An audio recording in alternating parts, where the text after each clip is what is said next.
জয় east Bengal. নমস্কার, আপনারা দেখছেন সংবাদ টুডে। এই মুহূর্তের সবথেকে বড় খবর, কোচ কার্লোস কুয়াদ্রাত জানিয়েছেন জোস অ্যান্তোনিও পার্দো চোটের কারণে এই মরশুম থেকে পুরোপুরি ছিটকে গেলেন। অর্থাৎ আইএসএলের বাকি কোনো ম্যাচেই তাকে আর পাওয়া যাবে না।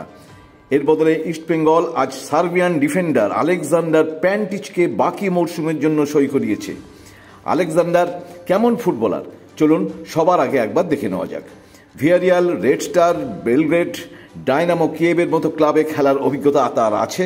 31 বছরের সার্বিয়ান ডিফেন্ডার আলেকজান্ডার প্যান্টিচ জানিয়েছেন তিনি অনেক আগে থেকেই ইস্টবেঙ্গলকে জানেন। ঐতিহাসিক এই ক্লাবে খেলার সুযোগ পেয়ে তিনি খুশি।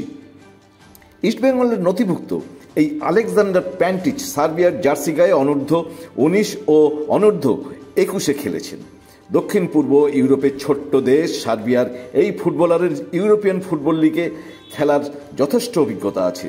যেমন তিনি খেলেছেন সার্বিয়ার সবথেকে শীর্ষ লিগ স্পেন, ইউক্রেন, পোল্যান্ড এবং সাইপ্রাসের মতো লিগে তিনি খেলেছেন।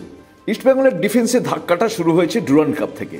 ডুরান্ড ফাইনালে জর্ডন এলসে চোট পেয়ে ছিটকে যাওয়ার পর হিজাজিকে নিয়ে এসে শূন্যস্থান পূরণ করা হয়। হিজাজিকে নিয়ে আসা হয় জর্ডন থেকে। এরপর চোট পান খাবরা এখন ক্রমশ সেরে উঠছেন, হয়তো তিনি খুব শীঘ্রই ফিরবেন। কিন্তু গত সপ্তাহে আইএসএলের নর্থ ইস্ট ম্যাচে পার্দোর চোট, পুরো মরশুম থেকেই তিনি ছিটকে যান গৌহাটি ম্যাচে। এবং তারপরই ফ্রি ফুটবলার প্যান্টিচকে ইমামি ইস্টবেঙ্গলের ম্যানেজমেন্ট যুদ্ধকালীন তৎপরতায় তুলে এনে পার্দোর শূন্যস্থান পূরণ করলেন। Head sir coach Carlos Cuadrat tweet করে ইমামি ইস্টবেঙ্গল ম্যানেজমেন্টের এই তৎপরতার ভূয়সী প্রশংসা করেছেন। প্যান্টিচের ভিসাও হয়ে গেছে। আশা করা যাচ্ছে কয়েকদিনের মধ্যেই তিনি এসে দলের সঙ্গে যোগ দেবেন। তবে শনিবারের হায়দ্রাবাদ এফসি ম্যাচের আগে যদি আসেন তাকে হয়তো খেলানো হবে না, আর যদি খেলানো হয় সেটা ঠিক করবেন কোচ কুয়াদ্রাত।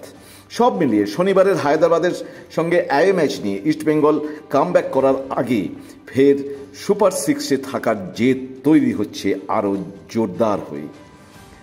আর এভাবেই আলেকজান্ডার প্যান্টিচকে এনে লাল হলুদ মশাল যেন নতুন করে জ্বলে ওঠার এক উদ্যোগ নিচ্ছে। বন্ধুরা, আজ এই পর্যন্ত। আপনাদের যদি এই ভিডিও ভালো লাগে অবশ্যই বেশি বেশি করে লাইক করবেন এবং লাইক দেবেন, এবং লাইক দিলে অন্যরাও এই ভিডিও দেখার জন্য উৎসাহিত বোধ করবে। এবং একই সঙ্গে আপনারা যদি প্রথমবার এই সংবাদ টুডেতে আসেন বা এই ভিডিও দেখেন তবে অবশ্যই সাবস্ক্রাইব করতে ভুলবেন না, অবশ্যই সাবস্ক্রাইব করবেন। আর একই সঙ্গে আপনারা সুস্থ থাকবেন, ভালো থাকবেন, এবং আপনাদের জন্য রইল আমাদের কোনিস।